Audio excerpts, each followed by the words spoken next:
Okay, picture three groups of strangers. One from the left, one from the right, one from the middle. Locked in a house together for 7 days, tasked with solving the culture war issue that's tearing their community apart. It's not a hypothetical. My guest today is actually building it. A reality TV show designed to turn the same conflict the media loves to inflame into something that actually moves people forward.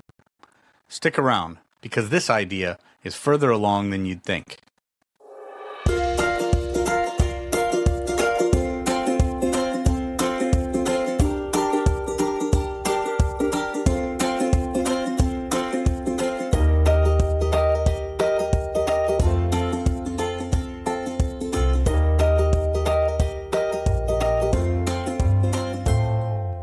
Welcome back, my friends, to the D-Rate the Hate podcast. I'm your host, Wilk Wilkinson, your blue-collar sage, calming outrage and helping to navigate a world divided by fog and those who would spread that fear, outrage, and grievance.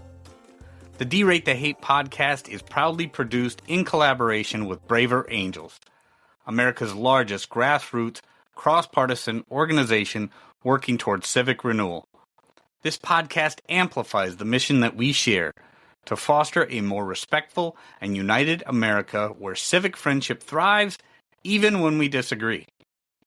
Each week, through the power of story, conversation, and connection with incredible guests, we work to build bridges instead of barriers. Not to change minds on the issues, but to change how we see one another when we differ. Because, friends, it really is about bettering the world one attitude at a time. We did not create the hate, but together we can derate the hate. So be sure to subscribe wherever you get your podcasts. Share it with a friend, and visit braverangels.org to learn how you can get involved in the movement to bridge the partisan divide. Friends, I am so incredibly grateful that you have joined me for another powerful D-Rate the Hate episode. So let's get to it. Roshan Bliss moved to Denver back in 2010 to become a mediator. He wanted to help people on opposite sides of a dispute find their way to a resolution. But it didn't take long for him to realize that most of the conflicts pulling our country apart aren't between just two people. They're between millions. That realization pulled him out of one-on-one conflict mediation and into what he calls many-to-many conflict resolution. The messier, much bigger work of helping whole communities work through disagreement together. That path led him to the National Coalition for Dialogue and Deliberation, where he started, in his words, as the blog guy. Today, he's NCDD's Director of Democracy Innovations, leading the organization's push to meet a polarized country where it actually lives. Which brings us to the project that we're really here to talk about, A House Divided. It's part reality TV, part deliberative democracy experiment, and it might be one of the more creative attempts that I've come across to get people who disagree back in a room together. Or in this case, a house divided. Let's get into it with my friend, Roshan Bliss. Here we go. Roshan Bliss, welcome to the D-Rate the Hate podcast, man. It's good to see you again today. Good to see you too, Wilk. Thanks for having me on. It means a lot. Yeah, I'm very excited to bring you and your work here to the D-Rate the Hate listeners. You and I have had so many conversations. We've been in contact with each other since I don't know, a couple years now, I think. Yeah. But met in person the first time at a Listen First Coalition Summit in Mount Vernon, and been doing stuff ever since. So proud to have you here, man. Proud to bring your work to the D-Rate the Hate listeners. And as we get started, Roshan, one of the first things I like to do is give the audience a feel for who you are and how you ended up in this work. So you're the Director of Democracy Innovations for the National Coalition for Dialogue and Deliberation, NCDD. Mm-hmm. And how did you, Roshan, end up in this bridging space? What was it that you said, you know what, this is what I'm going to do. This is how I'm getting into this. Yeah, great questions. Thanks again for having me. It's an honor to be here. I moved to Denver, Colorado, which is where I live, in 2010 to go to grad school for conflict resolution. I was trained to be a mediator, facilitator, negotiator, and I first got into this like bridging space through that work because so much of mediation and conflict resolution is about helping people who are on opposite sides figure something out. But if you remember that time, 2010, 2011, we had just seen, and we're wrapping up with the Obamacare town halls that I think a lot of people forget, and it was this national conversation that then President Obama initiated to have lots and lots of public forums about healthcare reform, and let's just say they did not all go great. And not there was great. There was a lot of shouting, a lot of screaming at each other, a lot of unproductive conversations about a thing that is really important. And here's 16 years later, is still important. We still got to figure out how we're going to make healthcare more affordable for regular people. But I had been watching that in the light of my training and study of conflict, and it was in that period that I started thinking, like, surely there's got to be a better way for us to have that kind of conversation as a nation and make it way more productive. And I got introduced to a 1-credit 4-week class from Dr. Martin Carcassonne, who is, as much as a field like dialogue and deliberation can have rock stars, he's one of the rock stars of this world. Absolutely. Yeah, I'm glad you agree. But he was offering a class on public facilitation and really introduced me to democratic deliberation as a practice and a field of work. And it was like a thunderbolt. It was like, this is the kind of work that I want to do, because I was, to be honest, like getting a little bored of the kind of one-to-one mediation training I was getting, because I was much more interested in the many-to-many conflicts that I would argue a way bigger problem for us in at that time, and certainly in this time, than individuals, neighbors with parking, property line disputes, or divorcing couples or whatever. And I was like, I want to do that kind of work. I want to solve those kinds of problems and be helpful to my community by helping support these many-to-many problems that we have that we can't figure out because there's so many parties to the issue. And so it was kind of off the races after I learned about democratic deliberation. And it was also Dr. Carcassonne who introduced me to NCDD. And I went to one of their conferences and met the executive director. And I must have been like 22, 23 at the time. And I asked the executive director then, Sandy Heyerbacher of NCDD, like, how does a young person, get into this field? And her response was basically like, that's a great question. I'm not really sure, but why don't you come play a little role at NCDD? I started off as the blog guy. The blog guy, okay. Yeah. And she said, we'll figure it out together. Yeah. There's a few things there that I wanna key on. First of all, I'm glad you brought up Martin Carcassonne. He's obviously he's on, or a lot of people that are listening to this now probably just heard an episode handful of weeks ago with me and Martin. He's part of our Civic Scholars Council now at Braver Angels. His Wicked Problems mindset is just hugely important and always on my mind now. And the idea of deliberation versus debate, all that is fantastic. One of the things I want to I want you to key on a little bit more for me, Roshan, is this idea of many to many, because I hadn't ever heard it put that way before. I've just never heard anybody actually say that. But now that you say it, it makes so much more sense, because I've talked to people in mediation before. I've talked to people who've done this peace building thing before. But when we start thinking about collaborative action. What can we do together to better our communities? That many to many mindset is, I think important. So I want you to talk just a little bit more about that, Sure. real quick, and then we can move on from there a little bit more. And then I want to bring to the listeners a little bit more about NCDD, what Sure. the dialogue and deliberation, or coalition for dialogue and deliberation really is, what they do, Sure. what their primary thing is. Mm-hmm. Yeah, but let's start with the sort of many-to-many conflict framework, because, it is, I think, super important for us to realize that, as a nation and any large group of people, if you and your brother, coworker, whatever, have an issue, mediators can be really helpful in helping y'all solve the issue.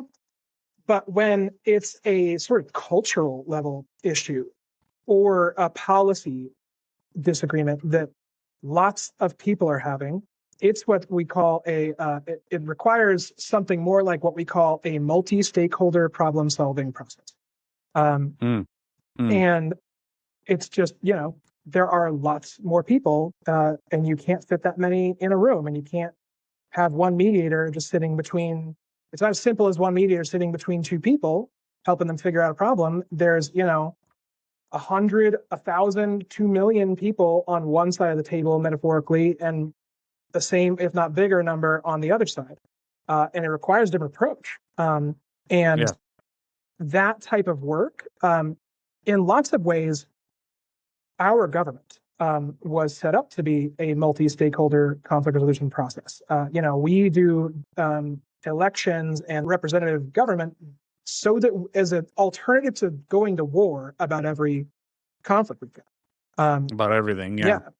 So that's what we mean by this many-to-many problem, is that there's a big group of people that has a different problem, or that has a problem with another big group of people. And the Wicked Frameworks problem that Dr. Karkastan also taught me about, it's really important because it means that those two large groups of people agree there is a problem, but they might disagree on what the problem is. So it's you've got to fix the challenge of what are we even going to talk about before you can get into it. So it's quite a complex set of efforts that you need. Stay with us. We'll be right back. Hi, I'm Richard Davies, host of the podcast How Do We Fix It?, where we report on the people, projects, and ideas of Braver Angels. Listen and subscribe to our shows wherever you get your podcasts. So far, we've recorded more than 36 episodes, all about Braver Angels. Most are less than 30 minutes long. Again, our podcast is How Do We Fix It?, and our website is howdowefixit.me. Oh, that's right. And one of the big things, and I've talked to Martine about this before, is that idea that we have to, and just to your point there, Roshan, is we've got to define the problem that we're solving for and come to common terms on what that problem we're solving for is before we can start working on solutions. And the idea that these things, and one of the big things that I took away from our conversation when I had him on the podcast here is debate is you can just kind of pick in an either or and not really looking for the solutions, but this deliberation, and then obviously this multi-stakeholder conflict resolution, multi-stakeholder problem solving process makes so much more sense, and I think it brings a lot more nuance to the conversation, because what we see too much of today, and I think you're going to agree with me on this, is especially when it's in the media or in sound bites. We live in this world of fast media and short sound bites. They try to break it down into these either or things, and life really isn't either or. There's so much more nuance. We have to have a better process, and people need to have a greater recognition that we don't live in a world, no matter how many times people try to make it sound that way, we don't live in just an either or world. hardly ever that simple. And that is a huge part of our problems. I mean, you hit it on the head. Like, the media would like to boil everything down to real simple binary choices. And the politicians obviously, benefit from making things sound that simple too. And that's just not a complete way of looking at many or even most of the big challenges that our country, our communities are facing. And so you've got to figure out a way to help people have a conversation that's coherent and actually driving toward concrete action, instead of just everyone squawking at each other and scoring points and, proliferating their own oversimplified version of the problem and the solution. That's right. So with that being said, then let's get into, before we get to the actual meat of what you're here to talk about today. I want to hear just a little bit more about NCDD. What is the National Coalition of Dialogue and Deliberation? I know we said it a little. You mentioned it a little bit already, and it has a lot to do with what we've already been talking about. Right. But just give the listeners the quick and skinny, for those who don't know or haven't heard of the National Coalition for Dialogue and Deliberation. What is that organization? What do they do?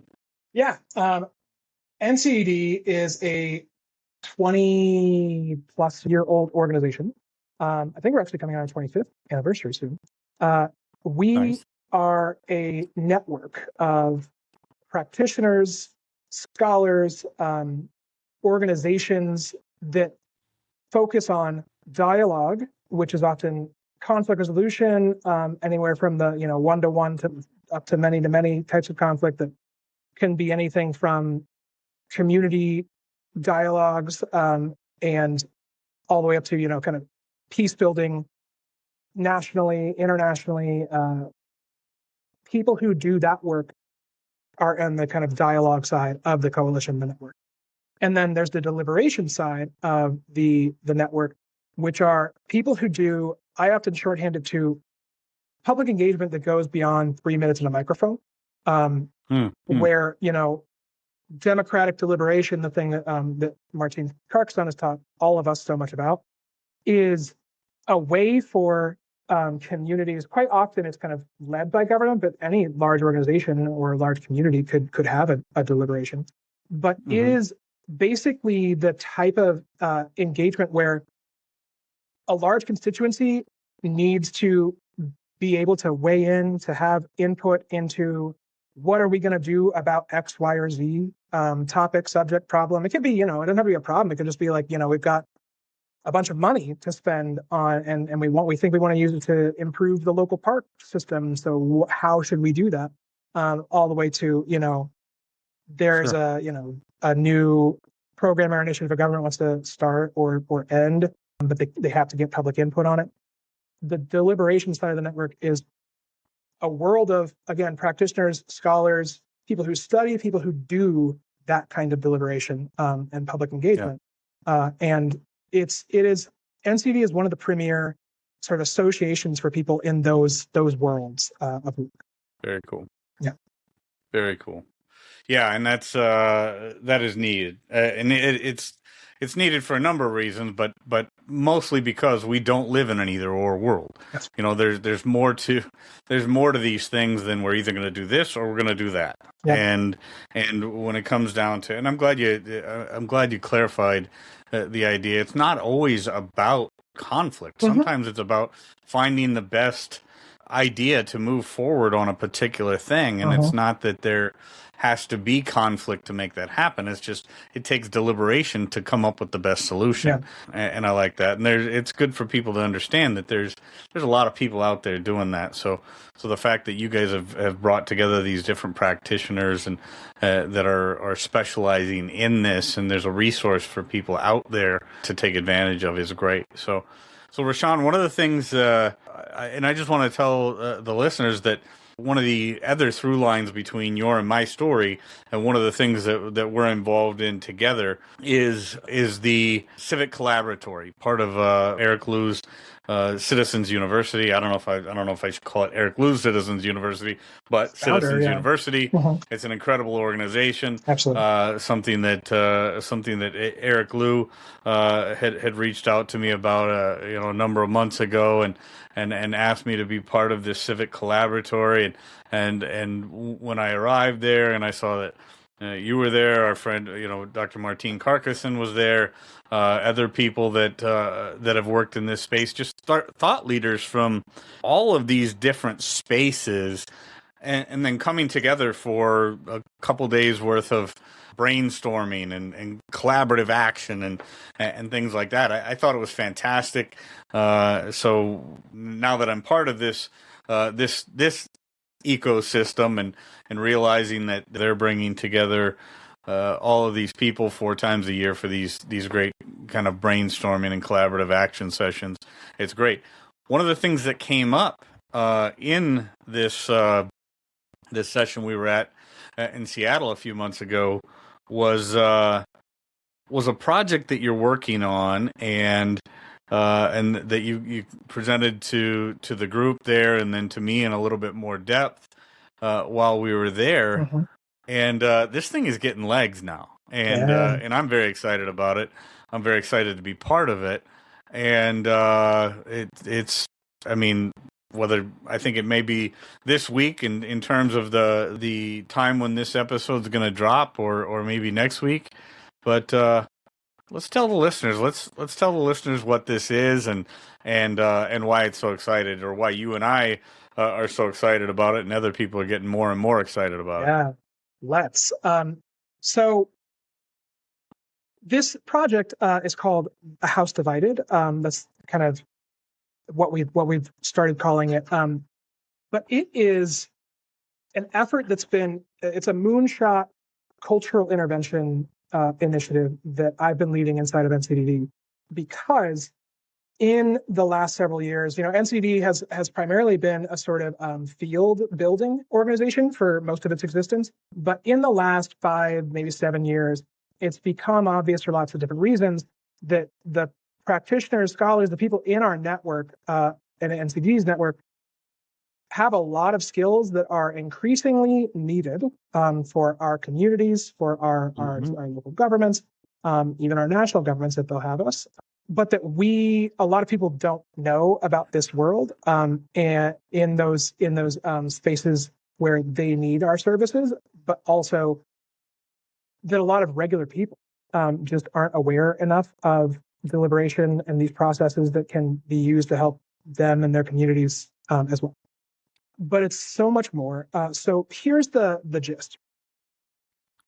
We are trying to make a reality TV show out of a deliberative process that we want to have happen for real in a real community somewhere in the United States that is dealing with a culture war issue, and use the reality TV show and its viewership to engage more people, regular folks, in a national deliberation via American Idol style audience participation. If you remember, some listeners may be too young to remember American Idol back in the heyday when you could vote in between episodes on this singing competition for who should advance to the next round. So we are going to make a reality TV show, and we are going to have American Idol style audience participation made possible through deliberative tech tools that incorporate AI and can, take hundreds of thousands, if not millions of people's opinions and sort of map them all into a kind of constellation of here's the 5 major ways that people think about this, and that people can engage continuously over the season. And we think that this project can help us reimagine how the public square works for the attention economy. Because nice. There's so much drawing on our attention, as everyone knows. There's more TV and video than you could ever watch in a single lifetime.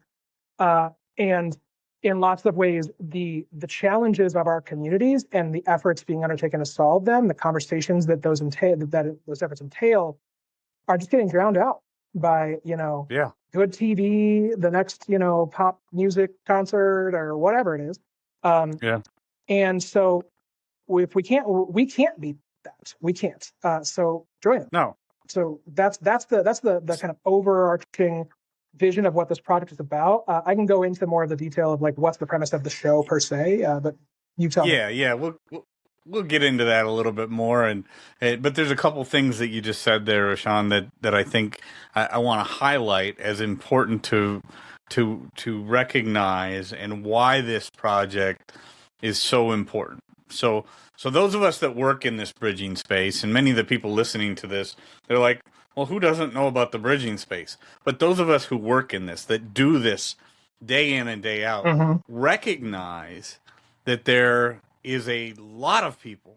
I mean, there are a lot of people. Most people.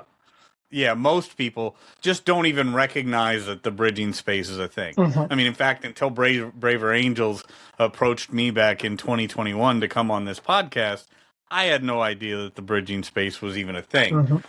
But the importance of this thing and all these kind of efforts that we do in this space, but this one here, especially that I think is hugely important, is we need to be thinking outside the box, different ways that we can get our message outside of this bridging space. Because those of us that are in it, of course, we're very responsive to all these great things, and we're like, yes, this messaging is absolutely awesome. But the messaging is only as good as the number of people that hear it and see it. That's right. And if they aren't seeing it outside of that space, and to the other point, or one of the other very important points that you made, is in this attention economy. I mean, you think about on YouTube right now, I saw a stat the other day that there is enough content uploaded to YouTube every single minute of every single day, and it might be every second of every single day, but every single minute of every single day, that there is not a human being alive that could watch all the content that's uploaded in 1 minute of any given day in their whole entire lifetime if they pinned their eyes open and just watched nonstop from the time they were born to the time they'd. So that is the kind of thing that we are up against in this content creation aspect, part of the bridging space, right? That's what we're competing against. Yeah. So when you come up with an idea like this, Roshan, for A House Divided, this reality TV show, and you're combining the principles of what we do in the bridging space, the principles of deliberation instead of just ugly debate and whatever. And I want you to get into that a little bit, because there's a very important part of that here in this show. When we think about how this thing can actually affect culture change. One of the big things we talk about at Braver Angels right now is courageous citizenship. What does it mean to convene, come together across difference for collaborative action? That's what this is, but it's showing it in a way that people haven't seen it, and in many ways to people who don't even think about it. So talk to me about what that structure is and how this is going to lead to collaborative action across difference and make a real difference in lives, in the culture of our communities, and how it's going to make it better. Yeah. So the initial idea came from my sort of understanding that our dialogue, our deliberative meet convenings are quite often, especially when there's conflict, hugely entertaining for a third party to watch. You know, it's got all the trappings. There's interesting, believable characters. There's real conflict that needs to be solved and unclarity about whether they can.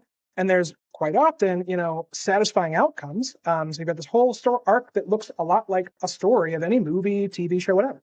And why don't we just bring more cameras? It's kind of the core insight. So the more people can see and know about this stuff.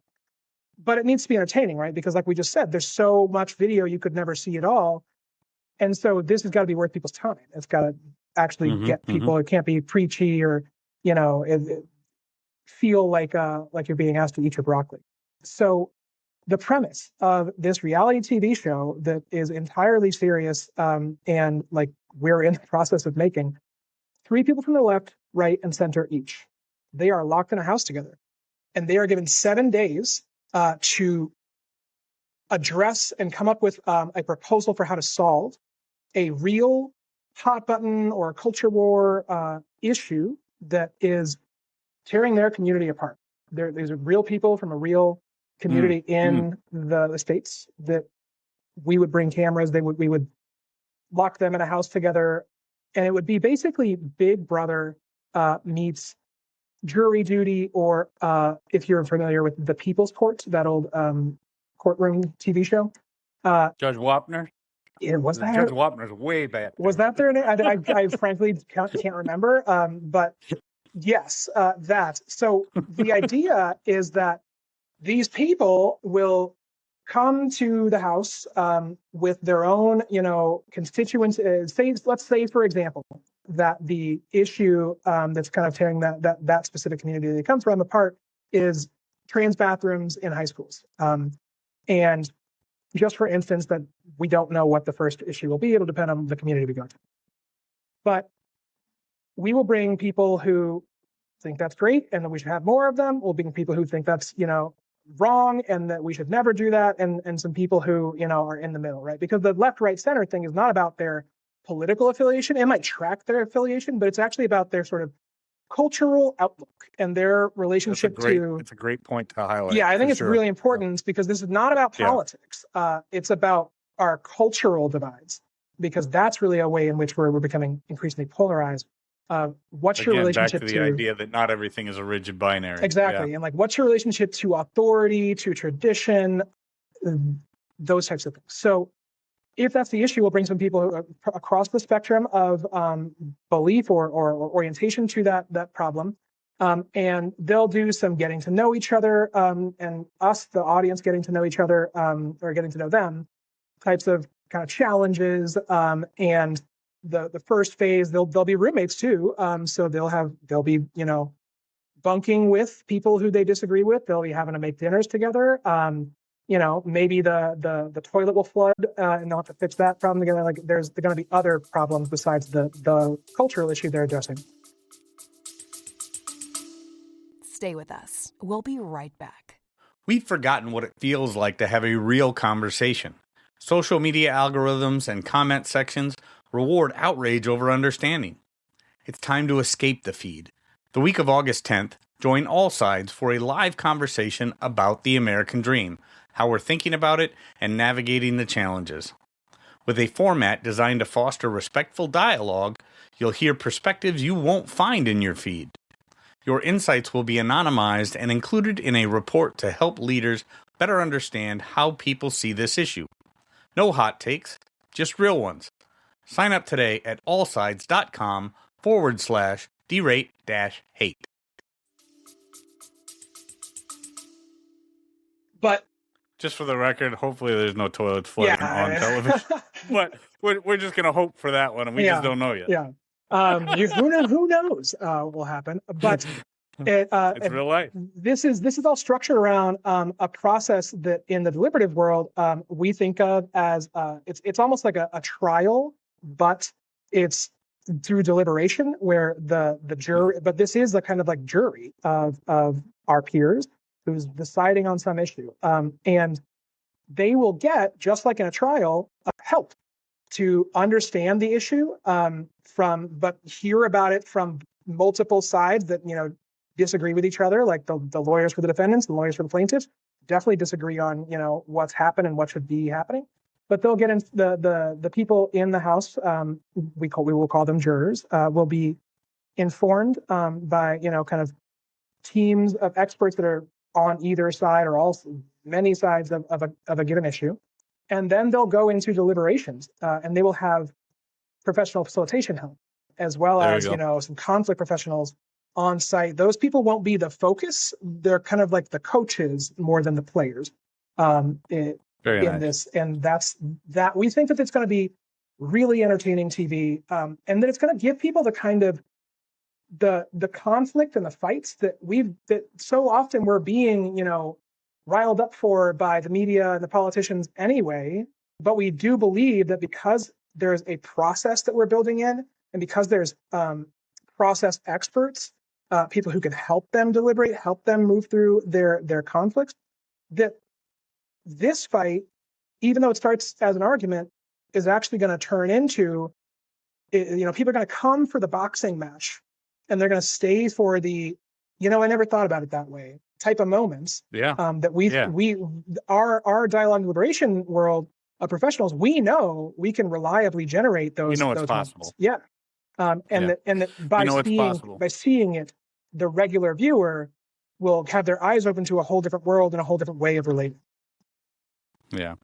I think that's fantastic. I mean, anytime that we can provide examples of what can come out of good deliberation, good conflict, these things, because we are not going to ever live in a world without conflict. Right. But what we do with that conflict, how we react to, how we act in accordance with those that disagree with us on a particular thing. These things are all hugely important, and providing good examples of that, Roshan, is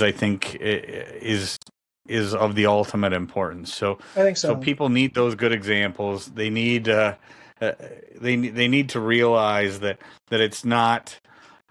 We don't have to live in a constant stalemate based on disdain and contempt for those that we disagree with. That's right. I think this is going to be a good example of this. And this isn't just a pie in the sky idea either. I want to make sure that people understand that this thing is getting legs now. Just take this last. We're nearing the end of our time here. Take this last minute or so to talk about some of the great things that are happening in terms of moving this thing from concept to reality. And then we'll round out our time by just telling everybody where they can find out more about it. Sure. So we have recently gotten enough funding raised to actually film what's called a sizzle reel. It's basically a trailer for a TV show without making the whole TV show.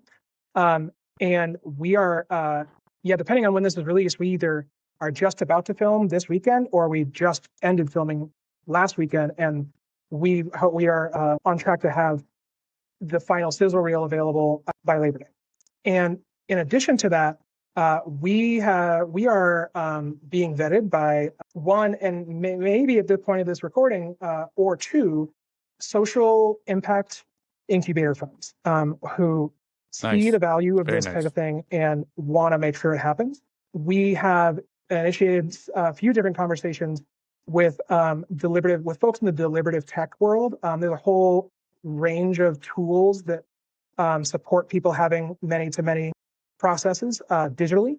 And some of those are AI powered, and it's kind of AI for good instead of for profits. And that's going to be that type of deliberative tech is going to be the core of what's going to be essentially a platform that we'll use to invite audience participation from the screen, so that viewers can weigh in on the arguments they're having, on the questions they are and aren't addressing, on what this character did, in a sort of social way, that you're inputting to the forum, but you're also reacting to other people's takes and ideas. And we're hoping that tool is also going to be able to get plugged into social media platforms. Very nice. And we're putting together an increasingly impressive coalition of folks who work in the civic and bridging organizations, who work in the civic and bridging spaces, to support that. By the end of the back half of the first season, we would like to be convening in-person watch parties, so that you can have a conversation with people who you disagree with in your community about the thing that just happened on TV. And that's why we talk about it as a reimagining of the public square, because the goal is to make a successful and engaging reality TV show.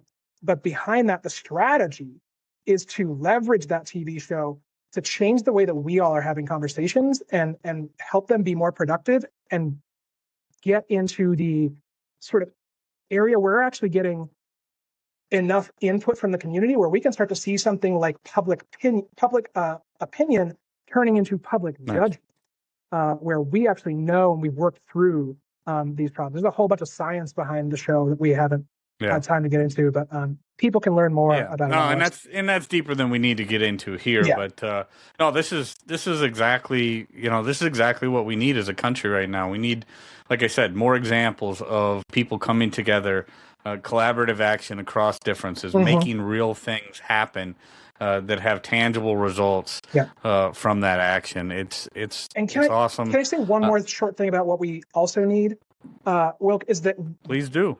We need more examples of ways that we, on whatever side of whatever divide we sit on, can see people on the other sides of those divides as real and full humans. And that's a core part of this show, is that we're going to bring people together, and we're going to every character is going to be treated with dignity and respect. And like, there's going to be no, like, we edited it so that the one person looks like the villain, because we want, and science shows that, when we see people as just people, as full people, that they're no longer boogeymen over there who we have to fight and maybe, kill to be safe. Right. Yeah. I mean, when we turn people into, I've said this in so many interviews, you and I've talked about this, Roshan, is when we turn people into caricatures built based on the worst things that we believe about the other side, we begin to justify all the ugly things that we can imagine doing to those caricatures, those monsters, those villains. Yep. And yes, we do need to see more examples of the good in those human beings that sit on the other side of a particular issue than we do. Very good. We're at the end of our time, but where can people find out more about you, Roshan? Where can they find out more about this project? And I'm just happy to have you here, man. Thank you so much. Of course. And people can find out more about the TV show at housedividedtv.com. There's going to be lots more to come. This is all, being done out of, essentially the very limited resources that nonprofit world can offer us and my free time. So the website is going to continue to grow, but that's the best place to kind of tune in. You can sign up for a newsletter there. Folks can, of course, find out more about it on ncdd.org.